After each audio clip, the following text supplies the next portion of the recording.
Yeah. Yeah. What's up, Mickey? What's going on? What's up? What's up? Thanks for having me on the show, man. Oh, it's so stoked to have you. This is gonna be fun. Yeah. No, it's good. It's good to be on with you guys. I feel like, every time we get to see each other, at cons and stuff, it's always good time. And I was trying to think, like, going into the stream, I was like, I don't think we've done that many YouTube streams together, but I feel like I see you guys all the time. A couple things with Carl and with 24/7. But nothing, just us though. Yeah. So I was looking forward to this one. Yeah. Was, man. Well, I guess I'll just give you a brief intro, for everyone who might not know. So, Mickey Finnegan is your I guess real name, and now known maybe before not as well known, but now that you have your own comic book, we're really excited that you just released a comic book, Sanity, with 24/7 Comics, released through VeVe. So really excited about that, and then obviously you have your YouTube channel, SwaggleHaus. You've done amazing stuff. Doing really just covering the comic book space on YouTube. So, we're big fans of your channel and excited to have you on ours. Oh, thank you. Likewise. Yeah, we're really excited to talk about the digital and physical collectibles and comics that, Sanity 1. There's so many great things to talk about. First, we're going to actually talk about our giveaway that we're collaborating on right now. We're giving away, this is from New York Comic Con. It ends today. We're collaborating with 24/7 Comics, Candy Digital, Elite Comics 11, and VeVe to give away over $1,000 in prizes, including a signed Jim Lee comic, some awesome digital collectibles from Candy and also VeVe, and, of course, Every Mind #1, a 9.8 grade CGC comic. So make sure to get involved in that by following the details below. And you can also go to our Twitter account. It's pinned right to the top. Yes, you only have, I think, 4 hours to enter. Yeah, ends today. So make sure to get involved in that. Tomorrow, VeVe and Marvel are going to be burning almost every Marvel collectible in the store. So we have some bounties out for special mid numbers, including this 1965 of Juggernaut, the collectible. It has not been minted yet, according to Stacker World. So make sure to get involved in this if you haven't, if you're interested. And also, Fantastic 448, mint number 1966. We put a $5,000 bounty out for this mint number. According to Stacker World, it has not been minted yet. We haven't seen that people have been buying it on the store. So if you do buy it and you want to sell to us, we're ready to do it. But if you want to keep it too, that's okay. I just hope it doesn't get burned. Yeah. I just really hope it doesn't get burned at the end of the day. So Mickey, I mean, you're obviously a huge collector. Love the background. But what are some other things that you collect? I mean, obviously comic books. You're really into comic books. Is there anything specific genre of comic books that you look into that you love collecting?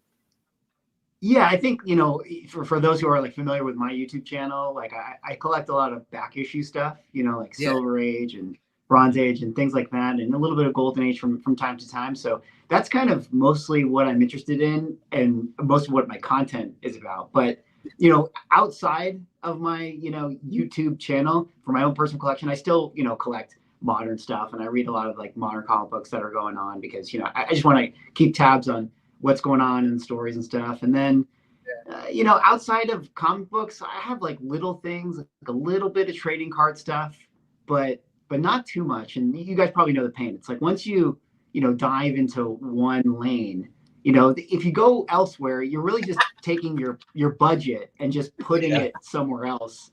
And it's like, I don't own every comic book ever. So I still have a lot on my wish list. So it's one of those things where it's like, if I had the Bezos budget, I would be picking up Magic the Gathering cards and all that stuff. But comics is the mostly what I'm into, and a little bit of original art. I'm starting to get into that, which is dangerous. Nice. Sure, Carl's helping with that a little bit. Yeah. Oh yeah, Carl is definitely the one that's he's been slowly bringing me into it, and he's my go-to question person. Nice. That's awesome. Yes, that's who I'd ask too. Yeah. 100%. Yeah. It's funny. We had conversations about that with Reggie Collects about, if you started collecting other things, it would just go down a rabbit hole, and it's happened to us. I mean, we started in comic books, then we got a VeVe, and now we're collecting VHS tapes. If you would have told me 3 years ago, Sean, you're going to start collecting VHS tapes again, I would have said you're insane. There's no way. Especially the just the sheer quantity of tapes that we purchased. Yeah. It's funny because it's like the VHS stuff is so interesting because I've seen a handful of people like get really deep into it, and you guys are some of the people that I know that are deep into it. And it's just, to me, it's a cool world. It's like one that I don't know anything about, but I like to live vicariously through you guys with it. Like whenever, like I remember one time you guys were covering like a VHS like heritage auction. I was watching that along with you guys, and that was like a really fun thing to do. But yeah, you can't, you know, you got to pick a lane. I mean, it's fun to dabble, but like if you're gonna chase like those grails, like it's hard to not just stick to one collectible. Yeah.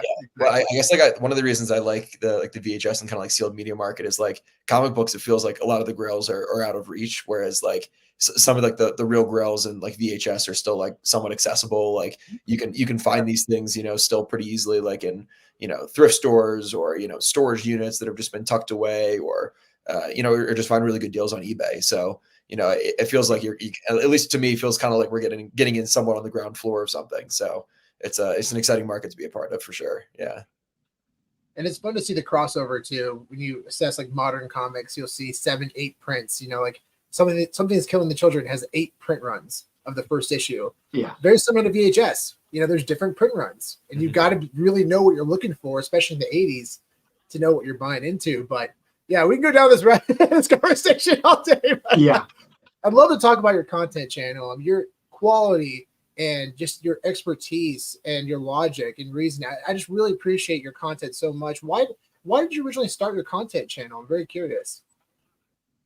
My channel started during COVID, which I think is like for a lot of collectible driven type of channels. You know, I think a lot of us started in COVID. I think you guys are also started in COVID as well. So I have a similar origin story in so much as like, I was just at home, you know, not much to do. I was always interested in doing YouTube. You know, outside my YouTube here, you know, I work in film production. I know, Sean, you do as well. So it's like we have, you know, I was thinking, oh, maybe I'll do like a film YouTube channel or something. But then I was like, that sounds kind of boring. And I was already consuming like all this collectible content anyways, that I was like, oh, this seems fun. Like this might be a cool way to, you know, connect with some people and talk about comics that I like. And so I just decided to start doing it. And you mentioned Reggie Collects. He was definitely one of the first channels that I discovered, and I was watching a lot at that time. So shout out to him. He was a big inspiration for my channel as well. And yeah, you know, I don't know. I'm just shooting from the hip. You know, we're all just making it up as we go along. And my content just is a little bit of me with a little bit of like, hey, what do I think people would be interested in listening to, or what angle should we, you know, unpack this one idea? And so I'm always trying to think about that. Yeah. Is it weird for you when you go to like Comic-Con events and people come up to you and they say, SwaggleHaus, oh my gosh, what's up? Yeah, it is a little strange still. Like it's I guess, you know, at the Comic-Cons it's kind of normal now, because like where else are people gonna, you know, I'm sure it's same for you guys. It's like now you're just in this community that like when you're there, it's like cool, like, you know, we all have like our online profiles and stuff. But I will say the strangest one was one time I was at a Warriors game up in the Bay Area, and I was just like, it was halftime, and I was just like grabbing like a beer or a snack or something like that, and then somebody came up to me and was like, "Yo, are you SwaggleHaus?" And that was like the first time I had been recognized, like not in a comic space, and that one was a weird one to me, you know. That's awesome. Oh man. Yeah. Yeah, I don't know if I've had anybody recognize me outside of a comic space. I think it's pretty much just been at Comic-Cons. Yeah. I think that'd be pretty surreal if somebody just came up to me. Yeah. I'm not saying that it's happened a lot. It's only happened to me twice outside of a comic space, but that one was like the weird one, you know, to answer your question. Yeah. Just want to give a shout out to some of our watchers out there. What's up, Michael? Thanks so much for joining. Chris Severs, big shout out to Chris. Candlestick, what's up? What's up? Yeah, great job on Sanity, 100%. We're excited to talk about that. Looking forward to issue 2. And VeVe, thank you so much for joining. Yeah, absolutely. It was an awesome experience. And yeah, big shout out to VeVe Digital Collectibles. Yeah. So I guess that's a good transition with VeVe Digital Collectibles just being up on the board. So I guess when did you first get introduced to digital comics and specifically like NFT comics? Because obviously, you know, Comixology and digital comics have been around for a while, but like specifically NFT comics. I think the first time I heard about them was probably when I heard about VeVe for the first time. So it's like, I don't know what you guys probably know the timeline better for me, but I want to say, did VeVe start 2021? So it was like around mid to early 2021, like that. Technically 2020. So like they were operating for a little bit before they did stuff with with Marvel. Yeah, so I think they did their first Marvel drop in like August 21, and then like September I think was the first comic drop. But Okay. yeah, but they like started I think like in like literally like December, November 2020. I'm pretty sure it's like their first like. I think it was actually. Oh yeah, I think you're right. Yeah, it was right January, February, around there. Yeah. So around that time, you know, having the YouTube channel, I started to get like a few, like whatever, Instagram messages or some, or you know, emails from people being like, "Hey man, you should check out VeVe." And I was like, "What? You know, what's VeVe? I don't know what that is." Blah blah blah. And then I got enough of them where I was like, "Oh, let me like look this up," you know, and I looked it up, and that was my first introduction to, you know, the Web3 style of comic book. And so I was like, oh, this is kind of interesting. And then I made like a video about it, like covering it, because I was like, hey guys, like check out this thing. I already knew like about crypto and NFTs and Web3 starting like 2019. Like I kind of learned about that stuff. But when I saw it applied to comic books when VeVe came out, I was like, oh, this is interesting, because I think that there's, you know, some elements to comicsology that didn't work, like digital comic books. And I felt like VeVe was maybe going to like address some of the fixes to what the digital space is missing. So you know, I just kind of covered it and participated a little bit. And you know, I know that there's been other like independent kind of like NFT comic book spaces that have popped up.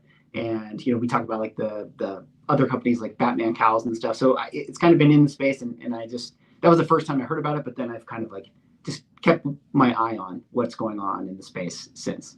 Yeah, that makes sense. I guess I'm curious, like, what were your like initial thoughts, and then kind of has your opinion or have your thoughts changed on NFT comics? You know, now being in that space and you know knowing about it for a couple years now.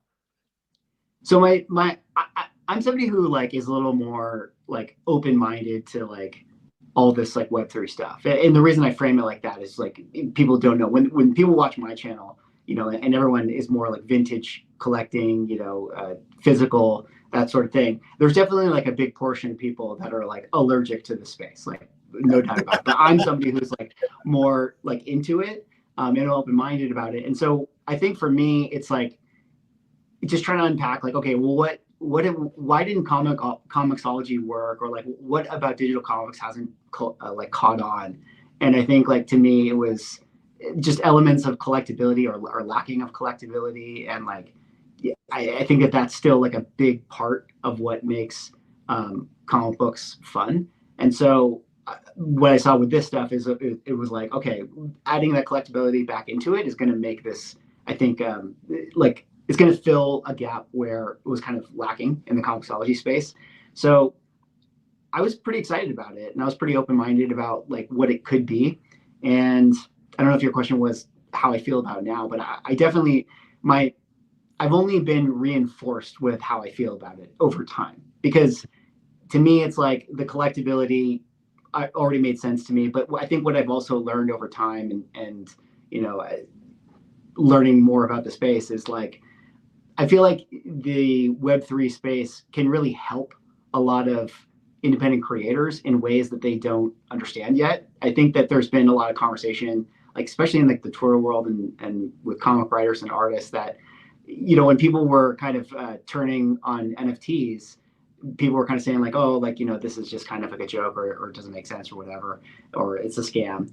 And I think a lot of them were, but at the same time, I think a lot of the creatives in the space, if they understood the technology and what it could be, I think that they would realize like, hey, this is actually a really big opportunity for people to, you know, support artists and creators and make a little bit of extra income on the back end that you get to have like in perpetuity, like some kind of, you know, royalties to the secondary market transactions, and the, you know, Web3 allows you to get that, and that's like a huge boon for a lot of independent creators. But I mean, this is really in the weed stuff, but like over time, it's just sort of like, oh, like this is clearly like a big benefit that I think, you know, maybe people, when they originally heard of NFTs, they're kind of like throwing that out. But I think over time, people will circle back to like, wait, actually, there's a lot of good stuff that came out of that space. So yeah, totally. You know, and I think kind of going off of that, you also like right now, like I think creators also have to be a little careful when they are releasing in this space, because the royalties may not necessarily be enforced depending where you are releasing something on blockchain. Sure. Which is something that is, you know, an unfortunate, kind of recent thing, over the last year. Like, a lot of the major platforms like OpenSea and Blur and all that have kind of reinforced a situation where, the creator fees are optional.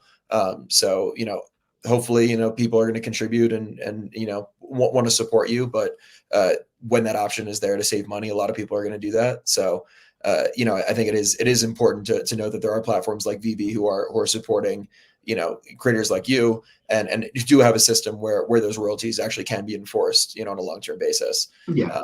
Yeah. And even if it's not a perfect system, it's just the fact that it exists as a possibility, I think is like a big aspect to the whole space. Yeah. And crazy, obviously great opportunity for creators, but also for collectors. We have actually a friend in South Africa that was able to buy your comic, in different parts of the world that necessarily wouldn't have access to buying your comic. And that's so cool. That's amazing opportunity for everyone. So that's another thing that we talk about a lot. Accessibility is a really big deal for digital collectibles. Being able to buy. Yeah, that's such a good point. Because I mean, shipping overseas is so expensive. Crazy. So it's crazy. Or if it even gets there. Yeah, a friend of mine from England bought a bunch of Pokemon cards and he had it shipped to my house because he just wanted me to ship it in one package. And I did that. 6 months later, it got returned. 6 months later, and we had to ship it back out again. He finally ended up getting it, but man, that's terrifying, dude. I mean, that package was almost lost forever. Terrible. Yeah. I want to shout out a couple other people. Pulled a rare on the drop. Yeah. Yeah, I got very lucky. I landed the secret rare, which was you did. I love that class. It's so cool. Yeah. What up, I'm Dr. such a huge fan of detective noir stories. Yeah, big time. Yeah. It's a good transition, I guess, into talking about your story and your book. So, for everyone who hasn't gotten a chance to read it, definitely recommend picking up a copy on VeVe and giving it a read. It's a really awesome story. The art's really cool. I'm a big fan. I'm really excited for the next issue, for issue 2. But yeah, curious about kind of why you decided to go this route and release it in digital form, and working with 24/7, and kind of how that all came to be. Yeah. I mean, couple aspects. I guess I'll start with like why did I decide to do this story and do kind of like a detective, noir Lovecraft thing.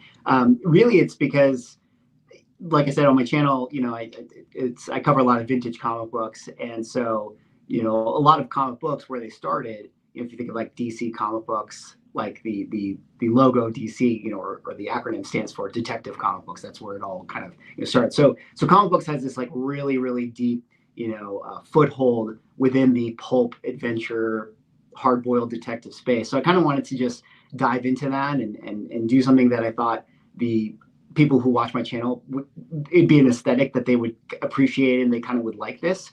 So I love collecting it already. So I wanted to kind of tell a story in that and just kind of do like a modernized version of it. So that's kind of why I decided to, play into the space. As far as like 24/7 and Carl and I go way back, outside of Collectibles and YouTube. We both work in, the film production space. And so we had a relationship for many, many years. And he actually discovered that we like comic books together because during COVID, when I started my YouTube channel, he was one of the first people I knew in real life that organically discovered my YouTube. And then he like texted me and was like, yo, like, you like comic books? You have a YouTube? And so we started getting to talking and everything. And he told me about his like wanting to, do his venture into 24/7. And we just got talking and I was like, yeah, I'd love to be a part of it and help. So I helped do a lot of creative direction for the space and a lot of creative work and everything. And then he knew I was writing the comic book. So he's like, oh, well, let's just kind of partner up on this. And, he's the one that talks to David with with VeVe. And so everything kind of just fell into place from there. That's super cool. Yeah, I guess I'm curious, what has the experience been like working with them, and what would you say to like other creators who might be interested in potentially going with 24/7 Comics or with VeVe to publish their work? Sorry, I kind of delayed for a second. Can you say that again? Yeah, totally. Yeah. So I guess what was the experience like, kind of working with 24/7 Comics and VeVe on the release, and I guess what was the second part of my question? Oh, what would you say? What would you say to like other creators who are who are, thinking about releasing, the digital space, and, who might be considering working with 24/7 or VeVe? Yeah, I mean, the process for me was great. It was smooth. I mean, I was fortunate where the puzzle pieces just fell into place. Like, I started my comic as a Kickstarter through my YouTube to like initially, get it up and running. And then, so I already had all the, the comic in place and the assets, and just so happened to have like the covers to where it would work out for like the 5 that you need. So really it was just kind of getting all the files over. It wasn't too big of an issue, just onboarding to VeVe and with 24/7. But just to other creators, I mean, I think like if you have the opportunity, I mean, absolutely do it, because one, it's nice to like, sell some stuff, and, if you can eventually mint out and all that stuff, that's all well and good. But I think for me, especially as someone who, it's my first comic written work, I'm trying to build an IP. I just want readers. I just want to get it in front of people. That's really like the most important thing. And like Sean, you mentioned, like, someone in South Africa being able to read it, like it just opens up such a different, vast audience, in the VeVe digital space. And so like that's really like my pitch to anyone who is like an independent creator that has the opportunity. I mean, like, absolutely do it. I mean, it's incredible that you can have the reach that you would get on a platform like this. And if you go on Comixology, it just gets kind of lost in the sauce. And so, having it roll out at New York Comic Con was really special. And I feel really honored and lucky in that way. Yeah, I was so bummed that I wasn't able to make it on Sunday and get to your signing. Yeah. Yeah, no worries. It was a lot of fun, and yeah, VeVe had me at the booth, and the setup was great, and yeah, the videos were great. Yeah, yeah, the memories will be something I cherish. So Mickey, I'd love to learn more about the inspiration for Sanity #1, being the writer of the comic. I'd love to hear the backstory on it. Yeah, well, I already mentioned, it's diving into that kind of classic pulp stories from that period. But as far as like inspirations, I'm a big fan of Ed Brubaker. He's my favorite writer, if you guys happen to know like him and the work that he does. Agatha Christie novels, that type of stuff. If you guys are familiar with like the Knives Out franchise, more recently, it's those types of mysteries, novels and things like that with the detectives that is a big inspiration there. And then the Lovecraft space is it's funny with Lovecraft. I feel like you either know it or you don't. It's kind of hit and miss. But if you guys don't know Lovecraft, it would be akin to me saying like, oh, it's a Tolkien fantasy or it's a zombie apocalypse. It's like a genre that's like, oh yeah, okay, like this comes with a certain set of things. So I've always loved that space, and there's a lot of great video games and board games and spaces that do Lovecraft really well. And there's also comic books that do Lovecraft well as well, but a lot of them lean more into the horror aspect. So I kind of wanted to shift it a little more adventure, Indiana Jones, detective kind of thing. That's kind of where my inspirations are. Yeah, well, yeah, I really enjoyed the read. Yeah, definitely you gave a good cliffhanger for the second issue. So yeah, thank you. For it. I don't know. Do you have any insight you're able to give us, or are you able to release on when we might be expecting issue #2? Sure. Well, issue 2 and 3 are done. So let's go. I have those being printed and everything. I don't know what the the digital plan is. With VeVe or 24/7. I'll have to talk to them about that. Figure out what makes sense. But they will be done and ready to go. And I already have my artists drawing up issue 4 right now. So the plan is to get to 6 issues, so that like we'll tell our kind of like first story arc, and then see where we go from there. Like there's still people interested in this space. Like I could write in this world for days. So that's kind of where we're at right now. Nice. If people wanted to pick up a physical copy, how can they do that? Sure. Yeah, they could go to my website, which is SwaggleHausComics.com, and you can order a physical copy. I have some left, but from New York Comic Con. So if they want to pick one up, happy to fulfill it if I can. Nice. Although international shipping might be a little bit tricky, There you go. And congratulations on your Kickstarter. You absolutely crushed it. Yeah. Oh, thank you. Yeah. Kickstarter is it's a whole thing, it's a whole world. I've never personally played around in it. It seems like it could be good for releasing some stuff though. Yeah.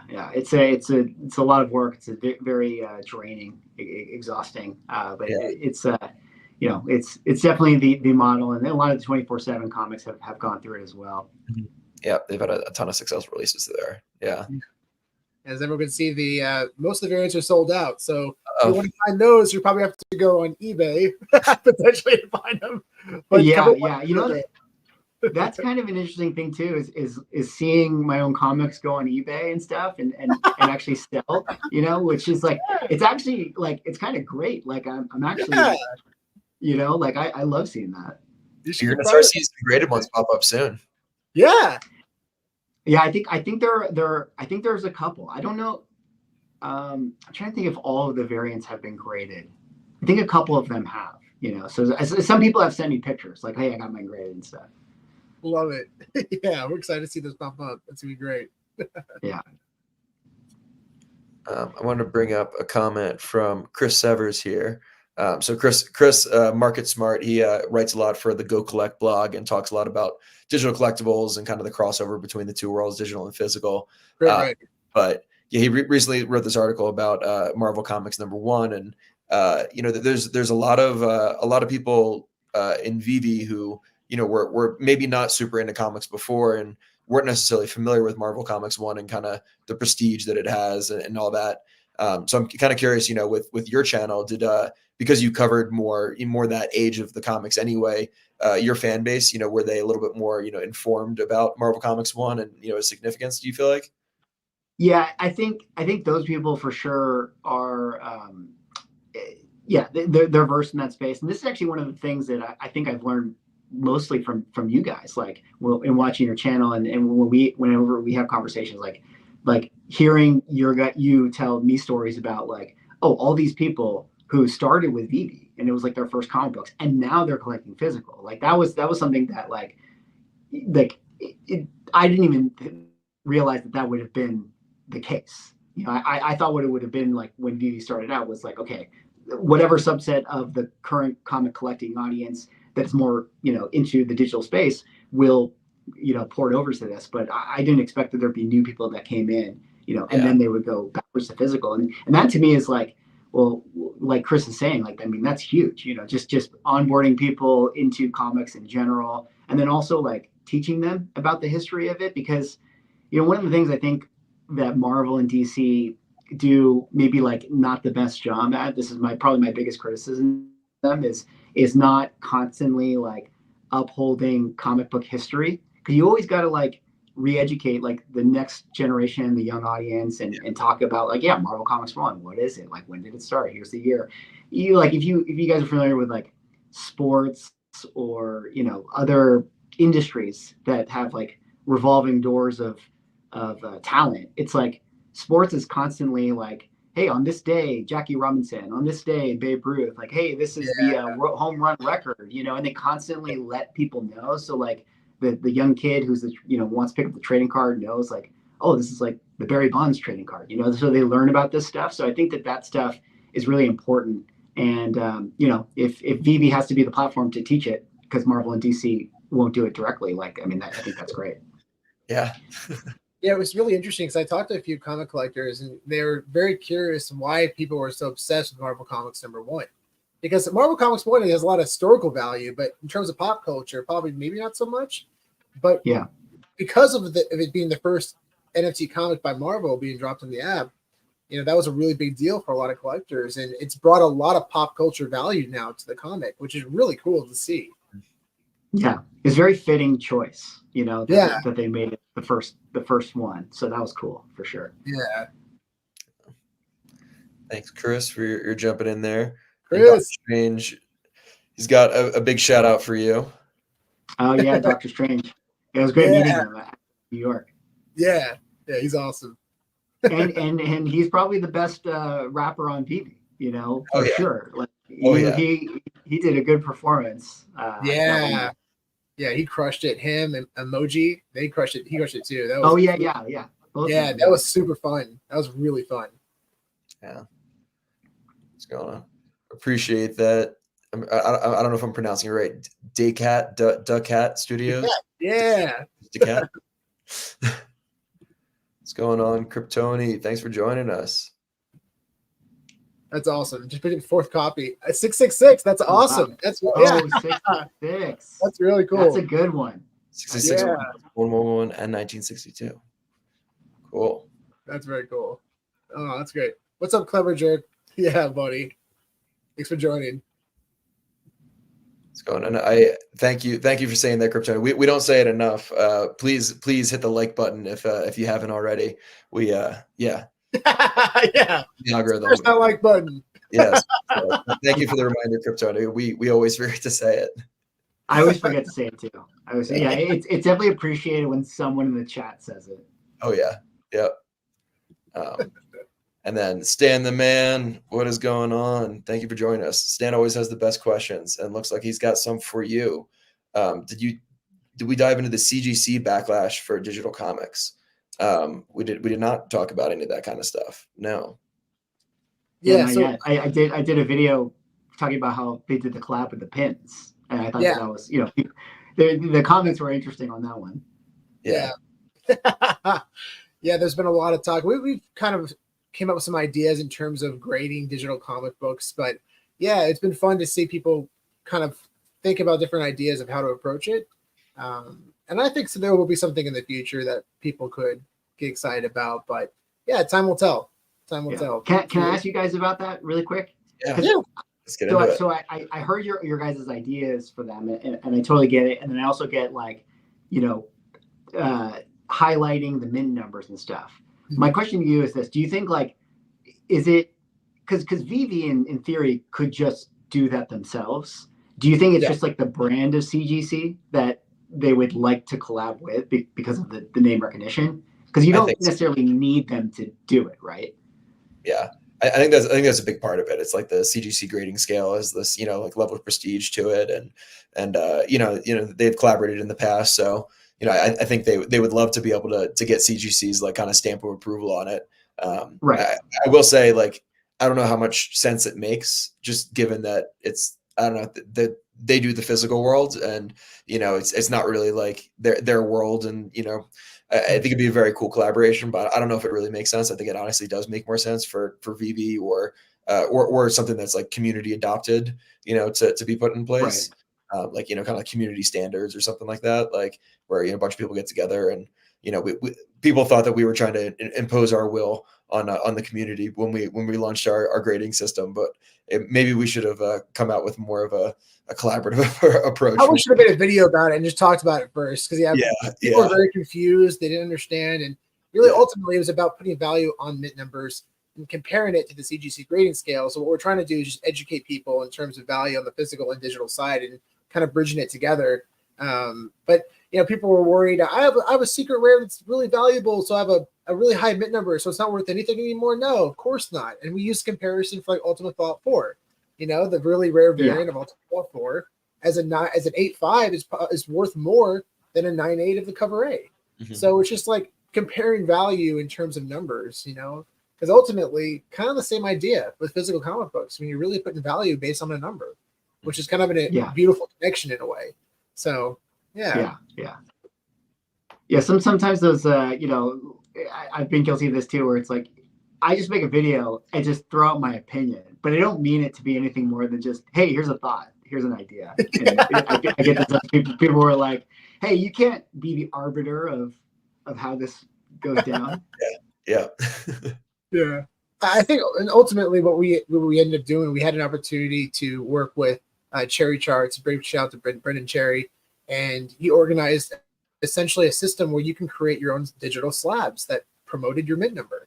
We just kept it simple and it was fun. We got over 100,000 generated slabs. Yeah, it was really incredible. Wow. Yeah, it was just a fun thing, a fun way to display your comics. It showed your mint number, associated to where it fell in terms of the percentage, within that set. And we basically implemented because on the VeVe app there's for if you have the the lowest 5% mint numbers for like any like single comic or collectible, you get a boost in MCP points. So it's like kind of within that the actual like master collector program, there's utility there for having a lower mint number. So we wanted to showcase that on the thing. So you get a gold number similar to like a 9.9 on CGC for that. Right. So yeah, but it was just like a fun way to show off your collection, especially because like at least at the time, and hopefully in the future with the VeVe verse, you'll be able to display your comics like in your vaults and all that. But at least at the time, that wasn't really possible. So it was, just a fun way for people to show off what they had on social media. Yeah. I will say though, if burning ever comes into play, burning comics, this idea is going to probably fly out the window. Because you're essentially your 9.8 is now going to be turned into 9.6 because it's the entire collection is starting to become smaller. So I don't know. We'll see how it plays out over time. It's going to be fun. Oh, there we go. We got a bounty out for 2024. Whoa. Let's go. Oh. Yeah. Very cool. Might have to counter that one. I know. What do you think, Sean? Right now, should we counter it? Yeah. We'll counter it at 500. Counter 500. Yeah. We'll do a post about it tomorrow. I don't know if it's been minted yet, but yeah, we'll counter for that for sure. Big shout out to VeVe. He's awesome guy. Yeah, we chat a little bit. Yeah.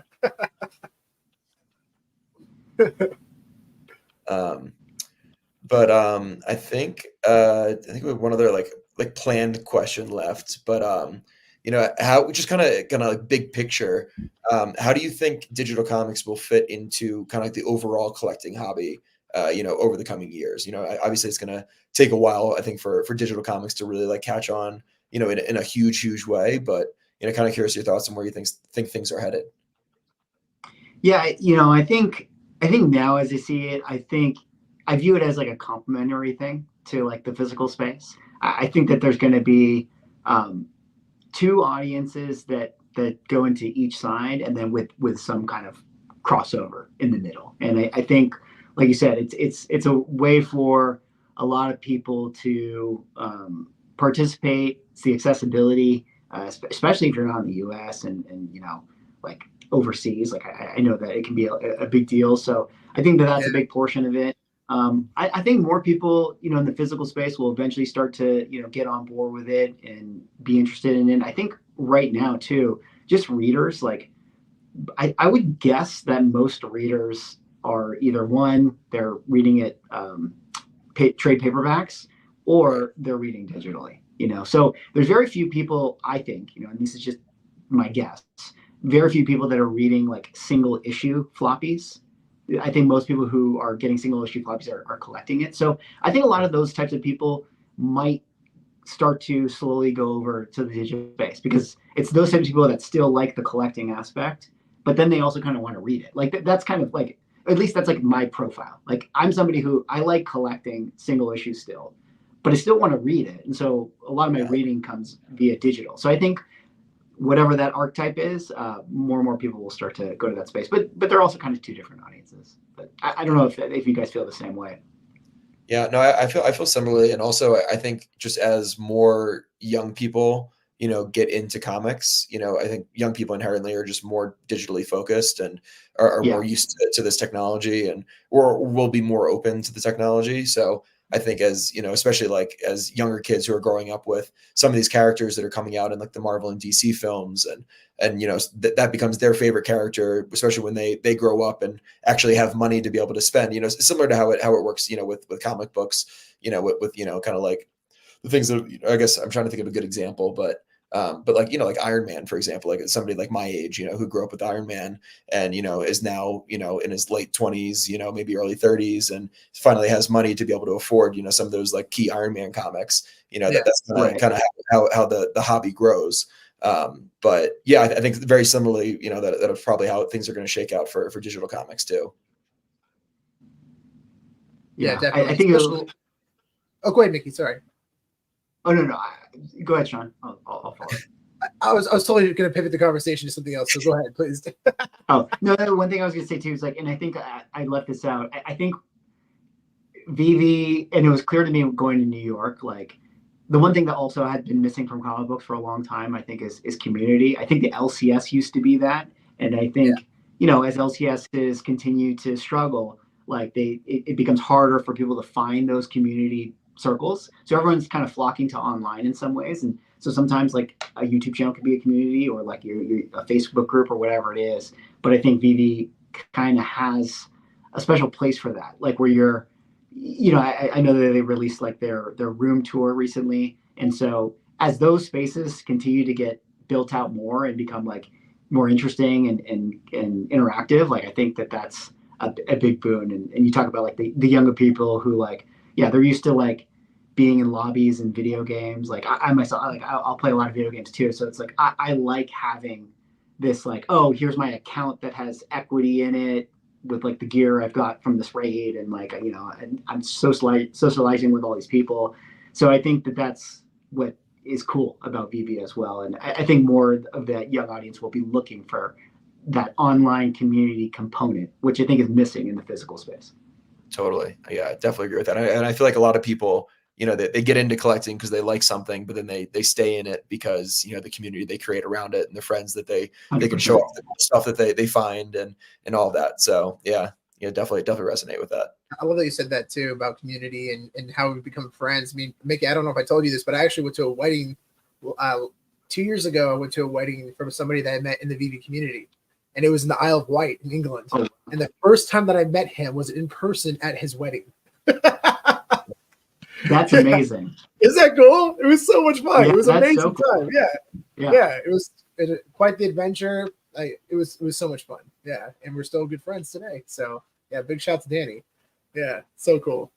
But I'm really excited to see the technology catch up too, where we can actually enjoy these digital comic books in AR outside of the cell phones, and I think that's going to be a real head turner for sure as the technology catches up.